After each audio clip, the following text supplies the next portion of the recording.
Hello and welcome to Gamersledge podcast. Come on in, sit down, relax, have yourself a nice Dasani water, or any water as long as it's not from Flint, Michigan. It is a conversation between gamers and friends, a look at the video gaming industry, and a look at what it means to be a hardcore gamer. We have no cool intro this week because technical time and stuff, and da-da-da-da-da. It's the Gamersledge show starring me. I'm Brack. It's the Gamers show. We got lots of great guests. Hi, Matt. Hi. It is indeed a fireside chat of just me and Matt this evening. Still lots to talk about that I have none of pulled up, so I'll do that while we're talking here because I'm on a different computer and I was not ready for all this technical challenge and stuff. Matt, it's been a busy week. What have you been up to? What have you been playing? I've been doing some stuff, and of course now I totally lost the thing. Let's see, Tap Titans still because I for some reason just don't stop playing that game. So there's still some of that going on. Then I tried out Nom Nom Galaxy, which was one of the free titles for PS4 with Plus or Instant Game Collection or whatever we're calling it these days. Interesting game. I think it's probably more my wife's kind of style of game. It's a lot more resource management-y kind of thing than I'm normally into. So, don't know. I'll probably give it another go. Looks like there's a fairly significant online portion to the game as well, which I probably won't even touch, but the single player looks fairly deep too. So, Fallout 4 still, the slow grind because it takes me 4 trips to get all the stuff out of a dungeon and back to my little gas station. You need to up your strength, my friend. Yeah, I did. Well, when I get back to the thing, the first thing I do is I grab all the stuff from Codsworth, and it's usually over 500 pounds. So I don't think there's any way. Over 500? Over 500. So yeah, that's it's pretty crazy. And then the time, because some of the stuff you break down at the armor table, some of the stuff you have to drop on the floor to break down, some of the stuff you go over to the weapons thing and break down. See, I don't do it like that at all. I go out, I hoard it all, I put as much on my companion as I possibly can, and then I will micromanage whatever I'm carrying so that I get the maximum efficiency of carrying stuff for bang for my buck. And then I go back, but I can fast travel now even if I'm overburdened, so that's nice. So I will get as much as I can possibly carry, then go back, and then I just dump it all in the main workbench. And then I rinse and repeat. I don't break down anything. And then I will sit there and I will have like an epic breakdown session. Breakdown and crafting session. So what, you dump the weapons and stuff into the bench too, or do you just throw them? No, everything. Everything goes in the workbench. You don't have to take that stuff to the specific bench to use it, right? Well, no, but I usually I'm looking for, I'll look for new weapons. I'll look at options and new armor and options and see if there's anything that I want to pursue or if it's all just breakdown. So as long as I'm in there anyway, I just do it. Break it down. I dump all the junk into the workbench, but I break down the rest of the stuff and then store the junk that comes out of it. See, why can't Dave be here? He'd be so proud. You just said you store your junk in the workbench. Anyways. Okay, then. What else have you been playing? So I played a bit of Wolfenstein again. There was an interesting story there. Bottom line is rest mode is not off on your PlayStation 4. So before you go and delete an almost 60 gig game and have to re-download it, turn it all the way off and then back on first. Yeah, that's the moral of the story. So I'm to the last chapter in Wolfenstein: The New Order. So hopefully I'll be done with that, then decide if I want to do the second playthrough after. There's 2 story branches. There's a place where the story branches and 2 completely separate paths. I don't know how different the levels are, but it shows as 2 different complete paths in the collection quest stuff. So I don't know if I really want to go through that whole thing, but I may go far enough to make the other decision and see what happens. But that is a fun game. I'm horrible at it at this point. I'm dying more times than not, but it's still fun. I can't explain it. And then I've been watching a lot of Rainbow Moon because somebody's been playing a lot of Rainbow Moon and is currently writing about Rainbow Moon. And yeah, so there's been a lot of Rainbow Moon on the TV. So yeah, that's pretty much it. It's not a lot of variety. It's pretty focused. So Well, I've been playing Final Fantasy Record Keeper and Gems of War and Marvel. No, not Marvel. Magic: The Gathering Puzzle Quest and The Witness, which that game is so good. I can't even begin to. It's very good. It's very frustrating, but very good. yeah, it sounds like you either get it and love it or it breaks you. Yes, that there is no in between. And it was like this close to breaking me, but we figured something out, so that was good. Also played Lovers in a Dangerous Space Time, which came out last week. That game is surprisingly fun with two people. So that's something that Lexi and I have been playing together. And I think I might pick up Firewatch this week. I just have. I was going to pick it up last week, but I was like, I don't know. But now I'm hearing nothing but good things, and I really want to pick it up. And then, of course, it's not quite the right show for it, but we should talk about Deadpool for just a second. Brought to you by your local Deadpool. Yes, quite pleased with it. It came out. Obviously, we went to watch it. Managed to watch it with IGN's Greg or former IGN, now kind of funny personality, Greg Miller. That was a nice coincidence. Ran into him at the theater, so we talked for a while. But yeah, I really like the movie. I know you saw it, Matt, and you have no soul when it comes to comedy, and you apparently have no internet because you've fallen off it. Yes, he's fallen off it. Fantastic. So that means that I'm just speaking to you, good viewer. Hi, Ian. Let's see. Other things, Deadpool, if you've not seen it, go see it, but it's already broken several records, which is why I wanted to talk about it. It is now the largest President's Day opening ever, beating out 50 Shades of Grey. It's amassed over $150 million. It's the largest rated R movie to be launched on a Friday with Thursday screening. And it's very, very good if you like Deadpool. That's all we'll say about that. So go check it out if you like Deadpool in the comics. If you don't know who Deadpool is, I'd still say very much go check it out. Just realize that it is a very rated R movie. He is the rated R superstar, not Edge. Right, Matt? Who's trying to rejoin us, but failing? Technical difficulties, everybody. Technical difficulties. Hooray. So, in that case, let's jump into the news. This will be a short podcast if Matt doesn't come back because we'll just burn through all the news. One of the biggest pieces of news from this last week is it looks like that the Mass Effect Andromeda lead writer has left BioWare to join Bungie. Bungie not doing well.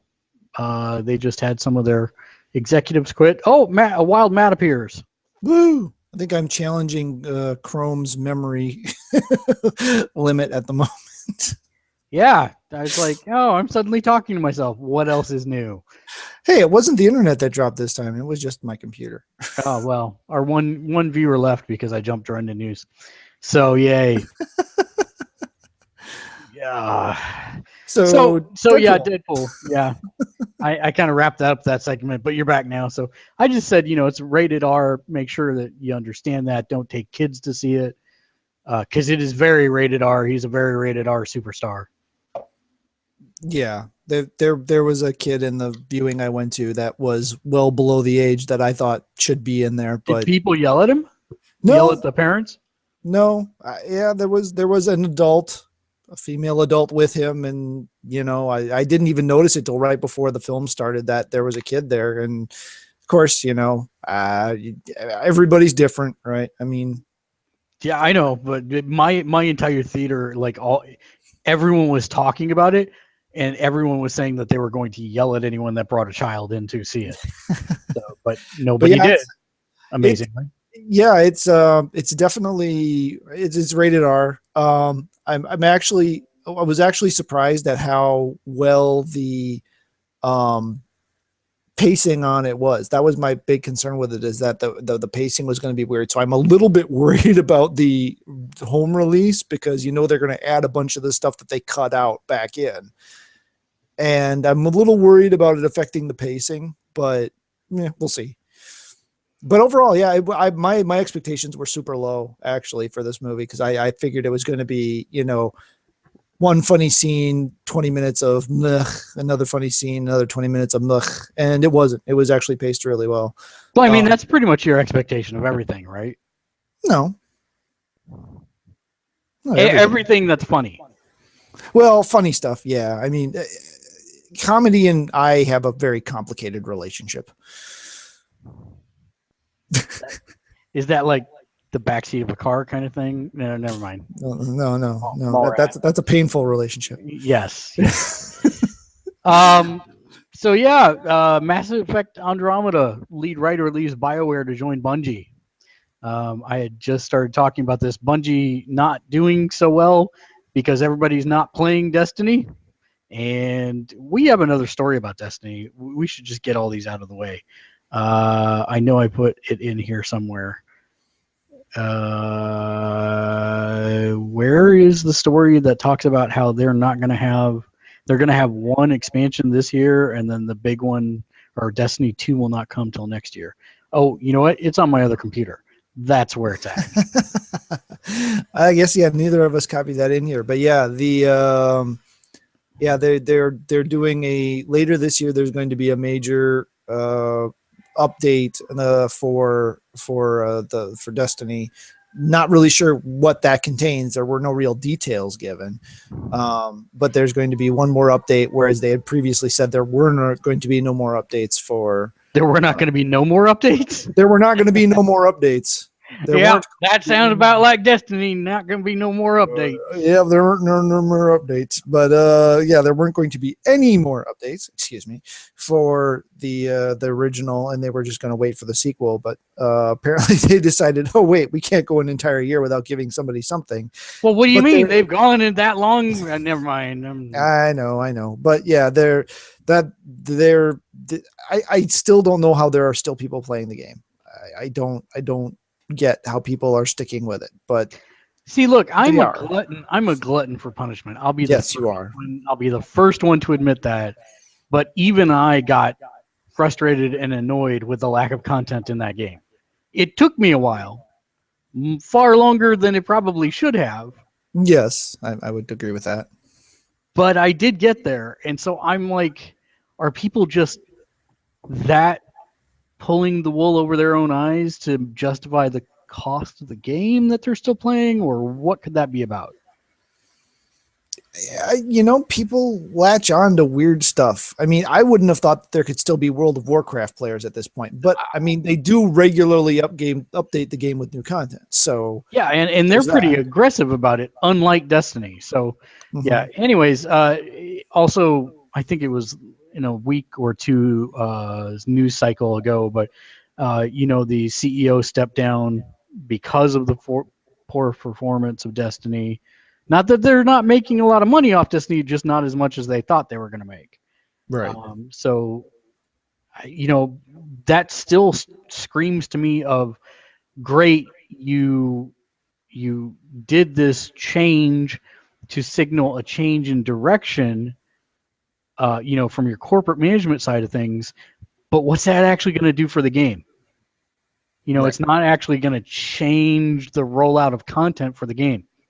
Either the hooks are there or they're not, to add more content, and I'm thinking they're not. I mean, you're still low. I figured by this time you would not load into a loading screen, but you still do. Yep. And so it's like that tells me, it seems to me that there are not hooks to radically change what is already there. So how can you expand upon it unless you just give people more of the same, which obviously is not keeping their attention. Right. So I will be very interested to see the launch numbers for Destiny 2, because Destiny 1 was huge, Mm-hmm. but have to wonder how bad a taste they're putting in people's mouth right now in terms Well, of. and then you know, a lot of it'll come down to marketing, because you know we've got the Division obviously coming out, and if they can market themselves as the next Division, or you know what fans of the Division were really looking for, you know, kind of go with the whole, No, you but know. see, I don't think they can do that, because then they see that the Division won, or the Division is like the king. Well, that's what I'm saying. If they can humble themselves enough to say, you know, yeah, we did okay, but we didn't do quite what we wanted to. Here's the game we really wanted to give you. And oh, by the way, it's way better than that other game you've been playing that starts with D. Um, I don't know. You know, I think a lot of it will come down to marketing, because you know, people will buy into marketing hype. I have. Oh, was that it directed at me? Maybe. Uh, you know what? I think that I am far better than I used to be, because I will. You're right. I will sustain myself on what my wishes for a game will are based on what they tell me, Mhm. and that's why I got so angry at Destiny, because they told us these set of things leading up to the game as to what we would be able to do, and we got something far narrower on actual launch. The Mhm. game was fun, and that was enough to sustain me, but obviously not enough to keep me in the game forever. The Division, I feel like they have not gone back on the word of here's what this game is and here's what you'll be able to do. And just playing in that beta, I saw, oh, those are actually true things. Mhm. So I get what you're saying. Yes, I can get very excitable. That is very true. That will probably never change. But I try to put enough analysis in there to be able to speak intelligently as to, is this a business worthy thing? Is this a good thing for somebody to spend their money on? And I would have said yes to Destiny at one point, but now I say hell no, Yeah. based on having experienced it. Yeah, unfortunately, some of those are just hindsight things. You can only Right. form so much of an opinion going ahead of things. You know. Well, and that's the real catch-22 of previews in general. I mean, even if you get to see a game in early advance, you're seeing a narrow slice of the game, and Mhm. everybody's promising you'll be able to do all these other things in the rest of the game. So you can only kind of go on that face value to build your hype meter as to say, oh, this is really fun or not. And I think everybody looked at Destiny's early preview builds and said the shooting is really fun, and there, this is what I did in that narrow slice that they gave us to play in.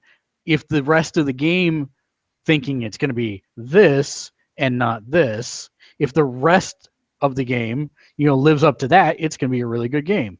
Right. Yeah, so yes, Matt. Or you could go with, if as long as you get hyped for everything, eventually you're going to be right. That is also true. I don't get hyped for everything. You don't. I, I'm joshing you there. but very true if I did. Um, let's see what else we got going on. Heavy Rain and Beyond Two Souls got their PS4 release dates, both in what, April, wasn't it? If I remember right. I think so. Yeah, and Heavy Rain not getting a disc-based version in North America. Not that I think it needs it. I mean, you gonna buy either of those? I want to, because I actually play. Although I played Heavy Rain, I probably won't buy Heavy Rain. I did play Heavy Rain quite heavily, but I might get Beyond Two Souls because I did skip that one. I Lexi's don't know favorite why, game, but as a matter of fact. really. Yeah. So I think it hit because it hit around the same time as Last of Us, didn't it? And I think It did. Last of Us just held my attention to the point No, where, yeah, the story mode did. I think it came out slightly later because I had already finished Last of Us and then was on a second playthrough of Last of Us at least by the time that Okay. Beyond Two Souls came out, because then I played that with Lexi all the way through to the end. So I think it came out a little bit later. Okay. Well, yeah, but you know my pace with games. Well, right, So. right. In You my were, mind, they came out in the same window. we need to put an exclamation point after your name. It's Matt exclamation point. The slow and steady turtle race. Yeah, I don't know. We kind of just, well, that's getting into a news article down the road, so I guess I'll hold on. Well, no, go ahead. This is Okay.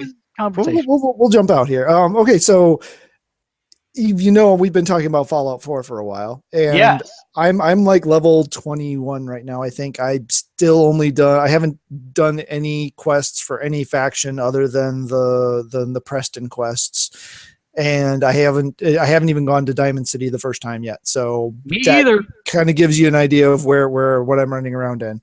And I was talking with the wife last night, and we kind of went ahead and made the decision that we should just go ahead and buy the season pass because they're promising $60 worth of content. And as long as you buy it before the end of the month, you're still only paying the $30. Oh, 30 $30. bucks? It's $30. Yeah. It's $30. And this week, yesterday, 2 days ago, they announced the first 3 items that are going to be part of the season pass, or the first 3 downloadables. The first one is next month. It's called Automatron. It is going to be new mission storyline in the main land, the main area of the map, where the mysterious mechanist has unleashed a horde of evil robots on the Commonwealth. The other plug here is, as you fight the evil robots of the Mechanist, however you want to pronounce that, you collect robot parts and you get to build your own companion robot. BYOR. So yeah, you all kinds of mods, limbs, armor, abilities, weapons. So that is going to be the March update. The April update is the Wasteland Workshop, which is basically 2 things. One, it gives you a whole bunch of new options for building your settlements, decorating them, and all the other stuff. And it allows you to build combat arenas in your settlements. So you can. I got to ask you this. We've not really talked about this at length. What do you feel about the settlement portion of the game? I've kept it pretty low key so far, and not Tom Hiddleston, but 2 words, low key. Yeah, it was fine till you explained it. Yeah, I know. Anyway, comedy and you really does have a difficult history. It does. Complicated It's complicated. That is like, if you look up the definition of the Facebook status, it's complicated. It's me and comedy. That's the relationship right there.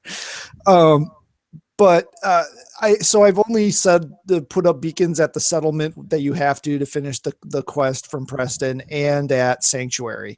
I'll do enough to get everything green, right? So I'll set a turret up, or I'll build another bed or whatever, but that's really all I've done so far. I haven't gotten to the point where I'm setting up supply routes or setting up shops or doing any of that stuff yet. I've kept it pretty low level while I futz about and find all the places on the map and clear them. So I haven't gotten super into it, I guess. So it's fine so far. I can see how, if you're trying to do it real time as you're going through the game, it would be a resource nightmare. I think the way I'm doing it, it'll be a little easier to set up, but I think I've only got the first one where you used to live, the gas station that's right there. That's actually my main base, my main settlement. I have something ridiculous like 400 defense there or something like that. laser turrets and rocket launcher turrets, and I've got electricity and generators and more food and water than you could possibly imagine. And I've added so many beds there that I think I've got like, I don't know, 25 beds or something just at the gas station. And I enclosed the entire gas station. So it's now all completely enclosed. And I actually made it 2 levels. So I've got people sleeping on top of the gas station, turrets up there. Pretty much if anything moves within any kind of radius around it, that gets nuked. I haven't had anything except a bloat fly show up around the gas station. No, because they will come eventually. I've had super mutants. I've had raiders, all that type of stuff. They do come eventually, and so that's cool. But it is a nightmare to get the resources to put it all together, and money is so scarce in this damn game that I don't know. I really like it. I like the sim aspect of it. I do not like the actual execution of it in the game. It's just not quite enough to be a standalone kind of thing that would keep me coming back for more. But I'll be interested to hear once you've got the supply routes. The only other place I've got set up like that besides those two is the castle, which I don't know if you. Yeah, I haven't taken independence yet, but I mean, you've helped the farms out and stuff, so they're all in your list. Yeah, right? they're all on my list, but I usually put like I throw a turret down at them. Right. Yeah, just enough to get all the numbers green. That's all I do. I mean, 0 is green. Well, it depends. Like if there's one person there, you need to put up something that causes at least 1 defense for everything to be green. Right. And a turret does like 8. So right. Yeah, that's what I'm saying. I put down enough of whatever, to make it green. I've got the 2 settlements where you have to put up the beacons, the one at the drive-in and the one at the other place that I can't think of off the top of my head. I take it back. I've got pretty heavy defenses at the drive-in too. And lots of beds and food and water. The drive-in is my biggest non-sanctuary settlement. Yeah, but I wouldn't. I mean, the problem is it's so far out in the middle of nowhere compared to the others. I highly recommend the gas station. Right. Well, when I say biggest, I mean there's like 5 people there. So I'm not talking anything. No, I've got like I want to say I'm up to like 22 people at the gas station now. So is that considered a medium or a large then? It is I don't know. All I know is that I am like 2 objects away from the limit. Okay. So my bar is yellow for building stuff, which sucks because I wanted to put more stuff in there, but it sounds like you can probably kill a few turrets and add a few beds. So I don't think so. No, I can't. As a matter of fact, no, it needs a good ratio of 3 turrets for every person. You gotta consider the attack vectors. I mean, those turrets only cover so much angle, so you got to put multiples in a row in order to cover an entire area. That's true, but I'm thinking if your score is 400 or 500 something on defense, you've probably done just a touch of overkill. But that's just me guessing. I haven't set one up yet. What's that word you said? Overkill? No, don't know. Not familiar with that word? No. Okay. All right. Back to the news. And I apologize for the noise. I have kids doing homework and the printer sits right next to me. So no, it's not coupons. Are you printing coupons? No, I'm not printing coupons. Son of a duck. And anyway, so the battle arena thing allows you to set traps out in the wasteland. And you can catch anything from a bloat fly to a raider to a death claw. Wait. You're able to catch them. What do you do with them once you catch them? You bring them to your arena, and then you either make other people fight them or you fight them. Oh my God. So it's basically Pokemon. To a degree, yeah. Except they don't shrink into little round ball things. It's giant shipping containers.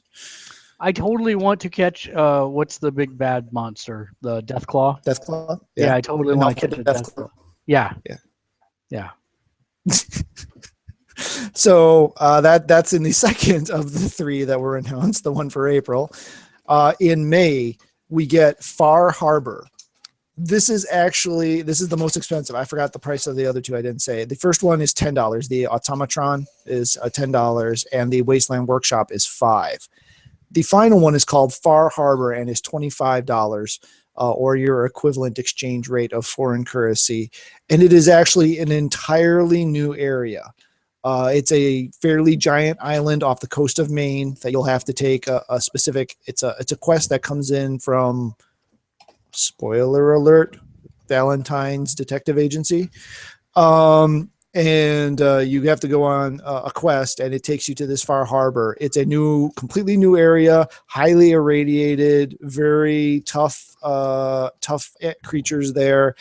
New quests for all the factions.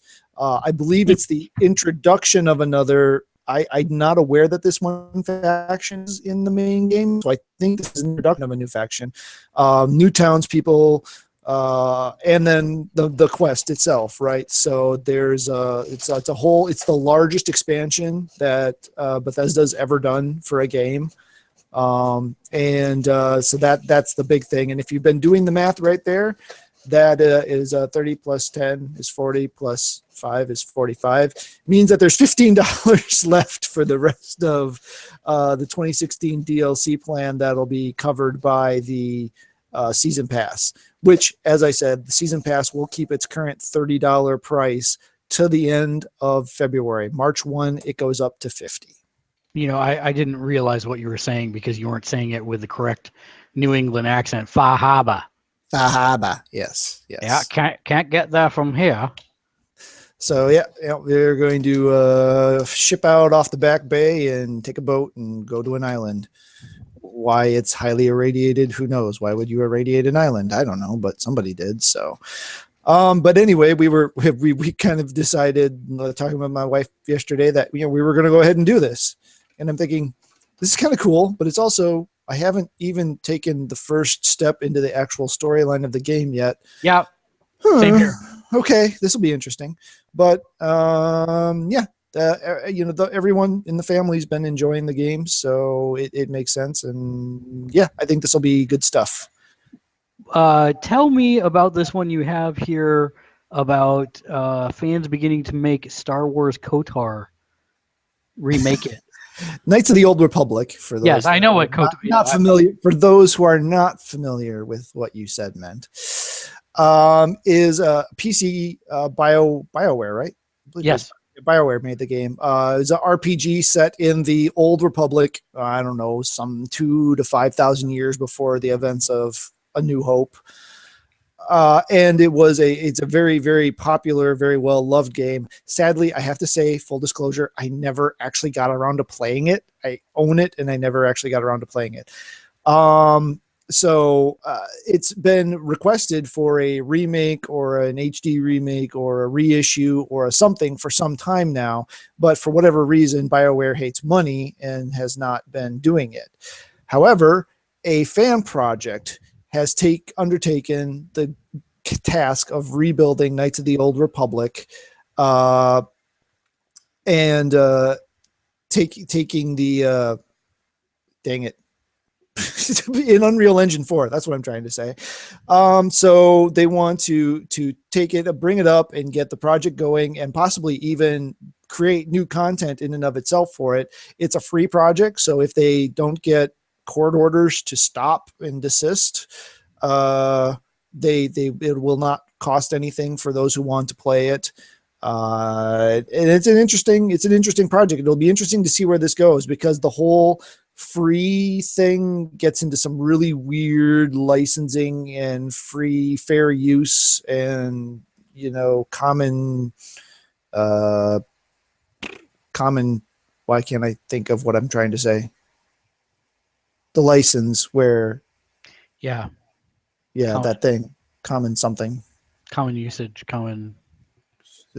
I know what you're talking about. I want to say Common Core, but that's something completely No, different. that's something different. Anyway, I can't remember. Anyway, so it'll be interesting to see where this goes. They're remaking everything from the ground up in using Unreal 4, and they've already started working on the combat Creative AI, which Commons. they've showed up. What about Creative Commons. Creative Commons? There you go. That's why I couldn't get it. I had comment in the wrong place. So yeah, that'll be interesting. This was a huge game. It was on the original X Barn, wasn't it? And then Yes. PC also. And I actually played it on the original X Barn. So And I liked it very much. I'm actually surprised they have not remade it. and you hate Star Wars, so the fact that you like it means that it's pretty good. And it was on the Xbox. I'm just saying. I was not a fan of the original Xbox. And But it had its things. It had its things. I have a PC version of the game. I got started and then something else happened, and yep, it's sitting 4 discs sitting somewhere in my house. So now's a good time, actually, since we're talking about engines, to talk about our VR block of the week of news.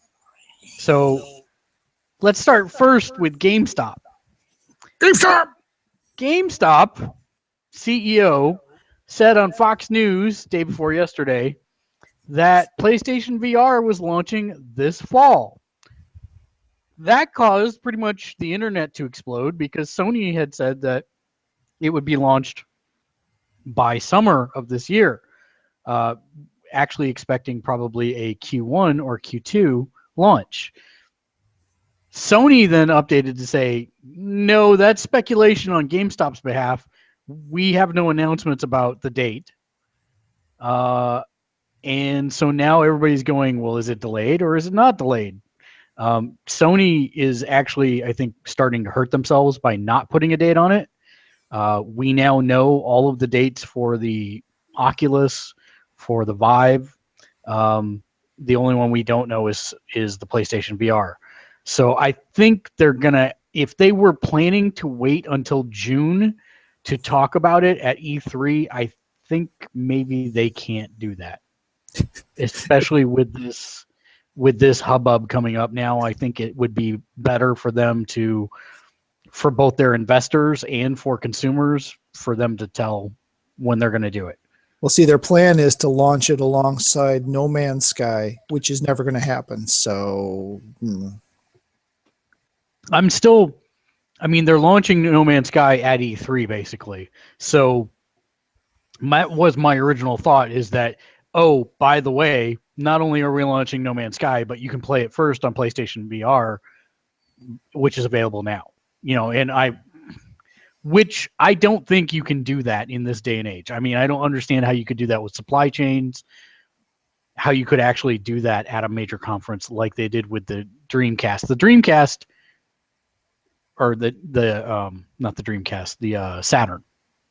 The Saturn was, it was limited quantities that they shipped out, and I don't think they want to do that here, because that's only going to engender non-goodwill with consumers if they can't get their hands on it immediately.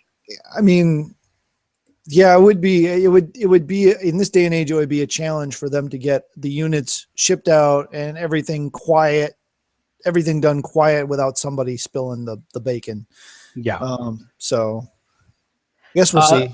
The other thing that is apparently on my other computer, but I happen to remember the story, it was announced this week that everyone who gets the Oculus Rift automatically gets the brand new Unity engine for free for 4 months, so that you can start developing VR games with the consumer product that you just bought. I think that's really smart on their behalf, especially with Unity's new licensing schedule. Have you been following up on that at all, Matt? I actually have not, no. So they actually have moved to the Apple model of you can use their entire development suite for free. If you publish a game for money, then they take a third of the profit. Which that's pretty that's pretty interesting. Yeah. Um, Because that opens the aperture a bit, because there's a lot of people that would probably like to play around with it and mess around with it that will never actually end up building a game, but could maybe end up developing a game that they wouldn't otherwise because of the upfront cost. I am thinking heavily about it myself, actually. Well, I'll talk more about that offline with you. So that's pretty much the VR block. I'm going to go one step further, just a little AR block. Tacked onto this, very interesting news came out this week. In fact, I believe it was yesterday, that the Division at launch will include eye tracking functionality. Watch this video. It's very cool. I'm not sure that I want to run right out and buy one, but if this is the birth of eye tracking in video games, I really like it. What it does is it's a bar that you wear about here. It takes 30 seconds to configure, where it just has you hold your head still and look at different portions of the screen. And then from then on, it's pretty cool. You can mark enemies in the Division just by looking at them. You can aim by looking at a person, and it actually is sensitive enough to pick out head or somewhere else on their body. You can you can have the HUD automatically dim, but when you look at portions of the hub, like up here, it'll actually come into focus as opaque instead of semi-transparent. And from the reports, from the article that I was reading, it actually is one-to-one tracking with your eyes and zero lag. The person that was reporting on it said that they were very impressed with the technology. They weren't sure they would want to run out and buy it because it's kind of still expensive technology. But he said for the amount of time that he played, he could see that as time went on, you probably become very dependent on it for maximizing your. Just to me, the marking feature is pretty cool, because that's something you can't do in the game normally, I don't think, without a pulse. Yeah, I don't remember being able to do it without a pulse. Yeah. And just to be clear, that is PC only at this point. That is PC only. That is correct. But yeah, it's an interesting thing. It's definitely outside of my price range of something that I'd be looking at now. But Right. Well, it's going to be outside of most people's price range. So I want to say it was like $350. Did you see the? I did, but I can't find it back now. Okay. Yeah, it's all right. But yeah, that was an interesting thing. Shall we talk about things that are messed up? There are just way too many ways to go with that. But I assume you're speaking of a fun little game that came out yesterday. Yes, a little game with a little Japanese man shouting, "I'm sorry, it's not working." Please to be excited for our next update, which should be coming any minute now, because we don't want you to kill us because there's no single player content in our game until June. And the online stuff doesn't work at all. I'm just gonna say, called it. I said like 3 weeks ago, how can you launch a game that is going to be borked at launch because the netcode isn't going to sustain the player weight without any first-person content, single player storyline content? Seriously, Street Fighter. Yeah. So yeah, that not a game I bought, not a game I'm gonna buy, but yeah, the servers have been not having such a good day. And I was this close, but to picking it up. Yeah, there's two reasons why I did not. Number one, the Daigo Lupe fight. Do you know about this? I knew about it, but what about it specifically? Lupe won. Right. Lupe won, and Daigo was doing stuff that Daigo never does. Like following up being hit with a single fireball and not a combo string. I am in the 100% camp that he got paid to throw the match. Or he's just old and his fingers don't move right anymore. No. So I would have been with you, except last year there was video that came out of Evo that showed Daigo playing uh, Street Fighter 4, whatever EX, whatever the latest one was, um, on the PS4, and he had never played that game really.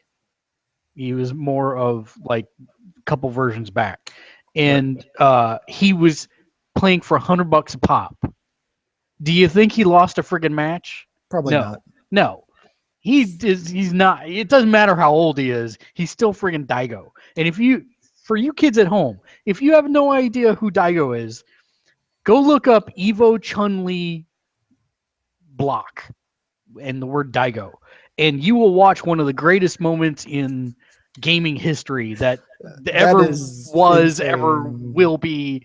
Like nobody's going to be able to replicate that. And I don't think he's even ever replicated that. I don't know. Just ridiculous skill on that person, and to have somebody who basically posted himself doing training videos with one button for 4 days in advance of this match and go in and beat the greatest arguably player in the world on Street Fighter 5. No.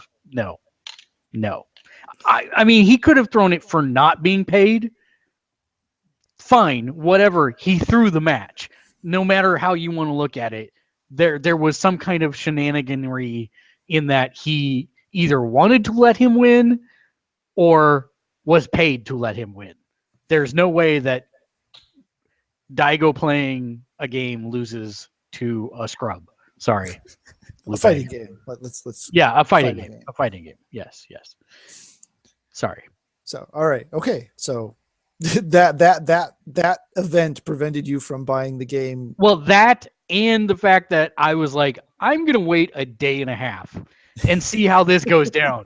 And it wasn't even the first day that I was like, oh, look, Street Fighter's down. Oh, everybody's pissed. Street Fighter's down. Oh, look, there's Capcom saying they're taking the servers down to fix it for 5 hours tonight. I think I might wait. And now I'm like, no, I'll wait till the last half of the year when all the DLC characters are out and they offer it for $29.99 as the complete. I'll probably get it then. Yeah. I was never going to get it because the not having a single player thing. And then when you are getting a single player thing, it sounds like it's kind of not going to be that good anyway. So, yeah. I think they're going to try and mimic what Mortal Kombat's done. Oh, you think so?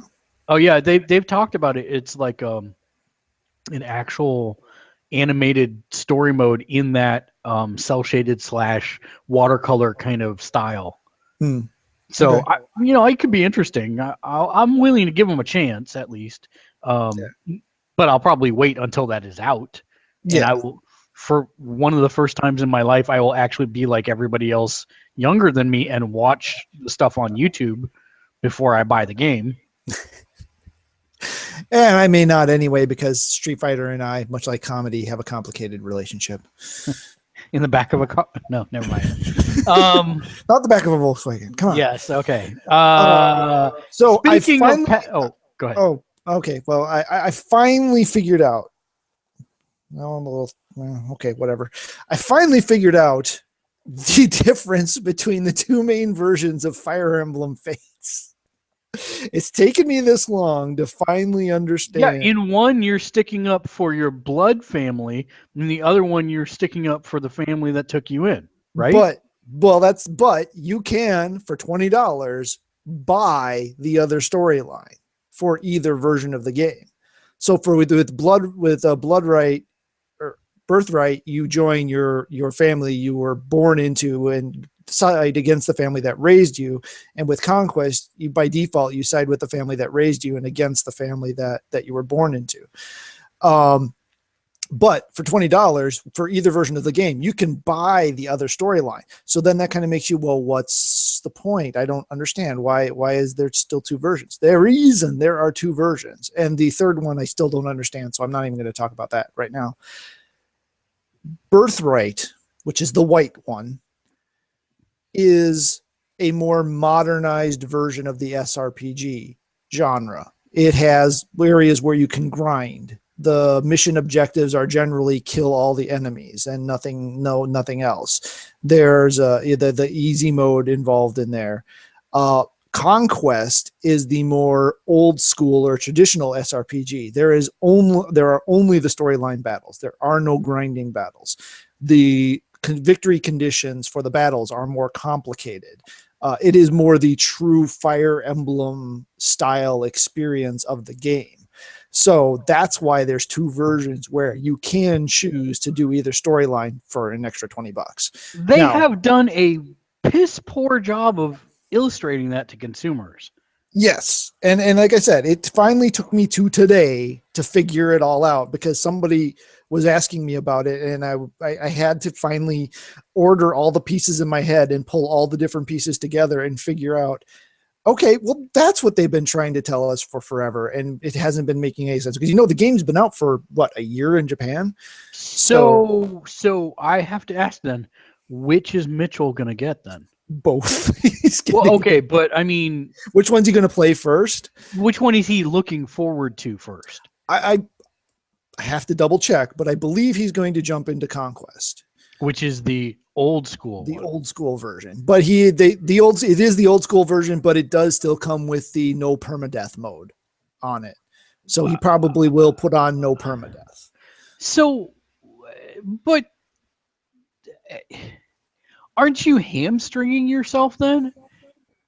I mean, if it's the same storylines available, yep. Then wouldn't it behoove you just to buy the more modern one just so you could grind and get more powerful characters?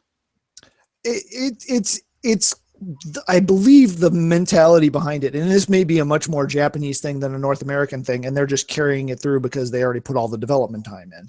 But there's in most Fire Emblem fans are incredibly hard in their cores about how a Fire Emblem game should be. Yeah, and I'm with you because I know what you're talking about, which is why it makes sense to me. But at some point, I would think as even as a hardcore fan, you don't have to grind. So you could get the one and get the additional storyline and still just opt not to do the additional grindy quests. Right, but if you're going to play it multiple times and invest a lot of energy into it, it would seem like you might want the option to have the ability to do it on your sixth playthrough or something versus not have that ability. Right. And I imagine there are a lot of people who will end up paying the $20 on both versions so that they can play through either way they want to, or wait for it to go on sale or whatever, and have the access to both family storylines in both games. Now, what's the third one's name?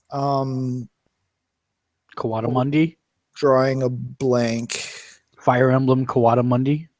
But might be the Japanese name. That's not what it's being called in North America. It's not what it is. I'm quoting Mystery Science Theater. Okay. But the third version is some sort of hybrid thing with both parts of the story in it too. So and that's not coming until some late March, I believe. So I'm not sure what the deal with that thing is, but it's a completely different beast, but it has both family storylines in it somehow. So they should just change it, the marketing to Fire Emblem. It's complicated. it's all they had to do say is Fire Emblem. If you like Awakening, you'll like this, because basically that's what all the reviews are saying. If you like Fire Emblem Awakening, you're going to love these games. Just go buy them. So while we're on the topic of Fire Emblem, I need to know about petting.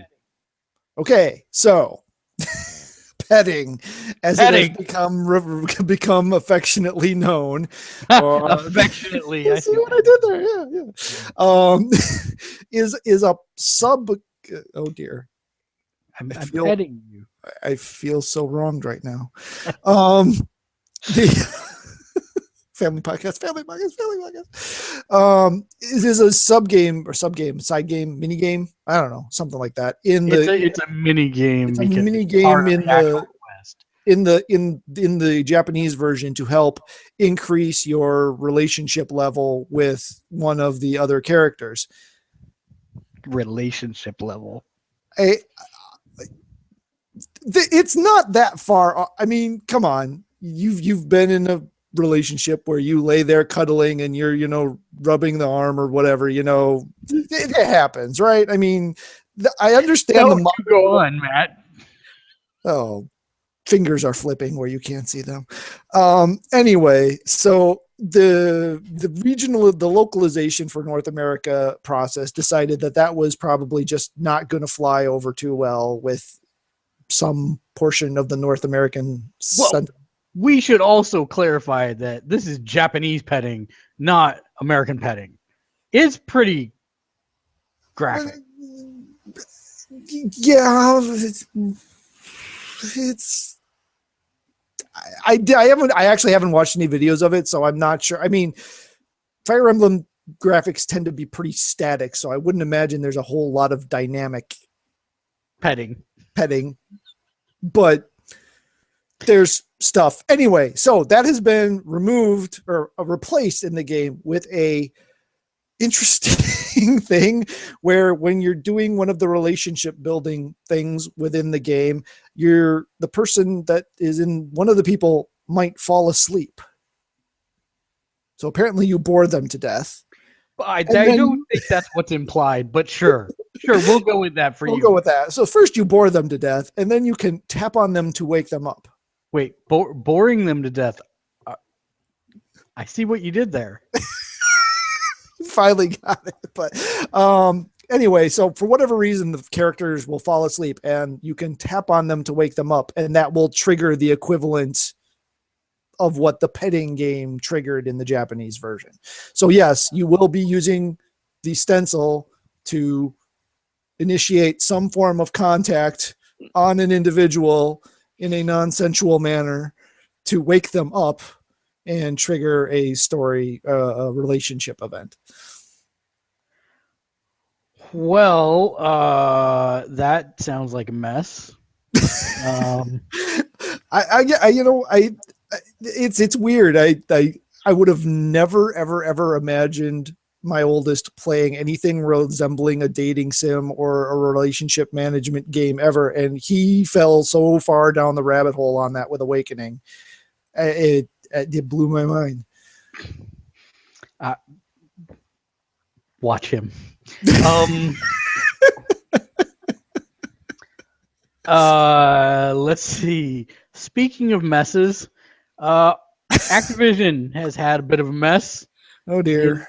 In that Skylanders and Guitar Hero Live did not do as well as they expected, and they have laid off quite a few people. It is actually kind of rumored right now that the entire development house in Minneapolis is just gone at this point, and Activision is not confirming nor denying anything, but it seems like all those folks may have been laid off. Our hearts go out to everybody, and hopefully they will find better positions with another company. And did we talk about the Harmonix last week? Was it that long ago already that we? It's actually 2 weeks ago. 2 weeks ago, really? Okay, so yeah, obviously Harmonix having similar problems. Harmonix is not actually the one that did the layoff. No, it was Mad Cats. Mad Cats. Apologies. Yep, no problem. Although actually Harmonix did lay some people off, I think 3 weeks ago. And did the president and CEO? That was of Mad Cats. That was Mad Cats? Okay, I was thinking that was Harmonix for some reason. Okay. No, Harmonix had a couple people leave. They did lay off a few people, but they said that was not going to normal post-development. Yeah. Downsizing.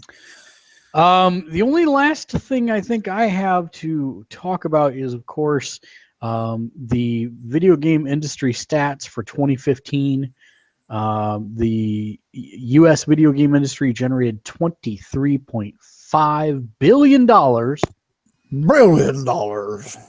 Increasing 5% year over year. Physical and digital sales are up.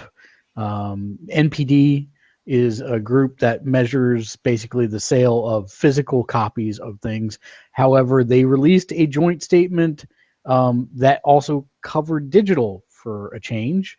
And they said that basically between the ESA's digital estimates and NPD's physical estimates, we're at 23.5 billion, up 5% from 22.4 billion in 2014. Game sales alone, which included physical, downloadable, mobile, DLC, and subscriptions, made up $16.5 billion, which is up 7% year over year. How hardware was the rest of that. This industry just continues to boom. It is larger than the movie industry. It is larger than everything else, and it is getting bigger. I'm very interested to see what these numbers look like next year with the advent of the VR market coming into play. That's going to be interesting too, because these are gross revenues, right? That's not taking into account anything. So with the price of the Oculus and the projected price of the Vive, that's going to skew numbers. Yeah, and they had some very interesting thing about employment in the gaming industry. They said that from 2009 to 2012, employment in the video game sector rose by an annual rate of 9%, which is more than 10 times the growth rate of the U.S. job market. Yeah. And right now, I've been looking a lot on Indeed and Monster and LinkedIn and several other sites like that. VR jobs are next to impossible to fill right now because many people don't have the skill sets for it. But everybody's trying to hire for it right now. So I'm interested to see how that skews these numbers moving forward. They said in 2012, game developers earned an average of $95,000 per year, which was up 5,000 from 2010. And to date, the average video game industry employee earns about double the average U.S. household income. Dang. Gaming. That's where it's at. So yeah, this will be really interesting to look at once we have the numbers for next year, including virtual reality. Yeah. What was the my brain has stopped working. What was the Goldman Sachs released a report within the last month that said that by 2020 they expect just the VR hardware market to be an $80 billion year kind of situation, which is crazy. Yeah. Crazy. Right now, yeah. It's crazy. Yeah, it could shift drastically between now and then, but yeah, we'll see. It's a very big unknown right now. There's some interesting predictions, but couple little quick cleanup items. If you're on the Xbox family of systems, your second half of the month content has gone live. So if you have gold and you're on the Xbox family of systems, go grab your stuff for free. The other couple of things over on the PlayStation blog, you can sign up for the PS4 system software 3.5 beta. So if you're interested in being a part of the firmware beta for the you ahead and go on there and sign up. I did that today. It was pretty painless. I think I did too. It was super... like 2 questions. So yeah, it's really easy. And also this weekend is a free multiplayer weekend on PlayStation 4. So if you have a game that would benefit from multiplayer and you don't have a Plus subscription, or your Plus subscription has lapsed and you're looking to get some multiplayer in, from the 19th through the 21st, you will be able to play multiplayer on games that would normally require a Plus subscription without the Plus subscription. So, Rodeo, the developer Rodeo Games, who made Warhammer Quest, Warhammer 40K Deathwatch, looks like they released a bunch of people today as a matter of fact. So apparently Warhammer 40K Deathwatch didn't find an audience and staff were made redundant. So happy thoughts out to everybody there on finding new employment. It sucks when that happens. I'm scanning the news, which I did not have a time to do on the way home, for any other things that might be out on the news front. I'm not seeing a whole lot. Did you have anything else in your bag of tricks there, Matt, for news? No, nothing else I saw. One last place to look here quick, just see. Division DLC will be exclusive to Xbox One for 30 days. You made the wrong choice, Ubisoft, but that's okay. WWE 2K16 being released on PC next month. 4 more fighters confirmed from King of Fighter 14.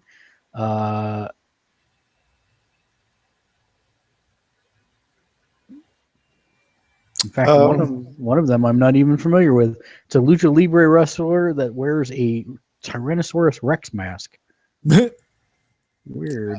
Yeah, I'm so far off on that game. I don't even know anymore. Kojima tweeted a picture on the 15th of him and Norman Reedus together. Yes, he did. Again, teased that maybe something might be going on there, saying giving update about my own company. So we know that Kojima has some ties to PlayStation and a new game development studio, and looking to reunite with Norman Reedus from the failed attempt to do a Silent Hill sequel. So, oh my God! You know what comes out next week? Darkest Dungeon on the PS4 and Xbox One. Get that game if you like RPGs. Really, really good. Really, really, really good. Pick that game up. Darkest Dungeon. Darkest Dungeon. It's a roguelike dungeon crawl. Well, side view SRPG. But people can get mental afflictions. Oh, okay, it's that one. Okay. It's really, really good. Very hard, but very good. So is this on PC? Is that where you? Yeah, it came out on PC. I want to say 3 weeks ago, and I believe they had said that the third week in February would be the release of Darkest Dungeon on consoles. So that will be. Sony updated the PlayStation Store wish list with the ability to check out friends' wish lists, which kind of cool. Kind of cool. See what they want, and maybe finally actually implementing gifting in the store. That would make so much sense. What are you talking about, Matt? You're making too much sense. I know it happens every once in a while. I'm sorry. I'm looking to see if there was anything remaining that was worth commenting on. Okay, I don't know the story behind this, but I just saw this headline: Fallout 3 no longer banned in Germany. That only took a while. The game was delisted because its content is no longer classified as harmful to minors from today's perspective. Yeah, that's got to be so infuriating for a game developer to have their stuff arbitrarily banned like that. Well, you pretty much know you're going to be banned in Australia unless it's all about happiness and unicorns. Good eye, mate. Happiness and unicorns. We won't talk about what Deadpool does to unicorns. Yeah, I don't remember hearing that it was banned. Well, that's going to bring us then to housekeeping, final thoughts. Stuff going up on the site. I'm posting my article on why I think the Division will be a commercial success here in the next couple days. So check that out. We will have some stuff to be announcing soon. I will have a couple articles coming out of a conference I'm going to this weekend on virtual reality. which I'm pretty excited about because there's going to be a lot of stuff there. And then if you like the show, please do like and subscribe. If you've got comments or feedbacks, let us know in the box below. And then, of course, check us out on Facebook at facebook.com/gamersledge, Twitter @gamersledge, pinterest.com/gamersledge. Of course, you can visit our actual website, gamersledge.com. That's where you'll find the stories I mentioned earlier, as well as our Let's Plays, our links to our YouTube channels, our Tumblr, our Stumble Upon, all that good stuff in the social sphere. And then that's going to bring us to final thoughts. Matt, your final thought for the evening?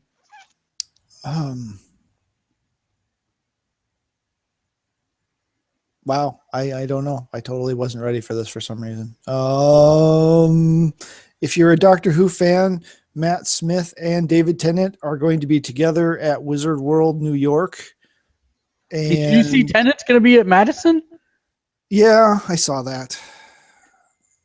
You going to try and go cover it for the site? We'll see. But yeah, this is the first time they've ever done a public event together. So depending on what you want to do with them as far as official, it could be relatively just price of admission, or if you want the full VIP treatment, it's just about $900. Yeah. So otherwise, there's just about every other star that has been related to Doctor Who in the last 20 years going to be there, and you could probably do all of them for less than 900. Well, wait a minute, that came out wrong. You could probably interact with them. Family show. Family show, yes. You could probably interact with them for less than $900 total, all of them. But yeah, okay, go. The Division open beta preload is available now on all your favorite systems. Go download it. And that brings us then to how we always end the show. Matt, you forgot to do reader mail. No, I didn't forget to do reader mail. I didn't have any. I didn't have time. All right. I didn't have time to go get it. So yeah. We have to go get our reader mail. We do, because it's on an app, and I always forget to check the app. So yeah. Thank you, Video Games Amino. I love you, but it'd be nice if it was just delivered in my inbox. But it's not, so then I forget. Matt, what do you give a sick bird?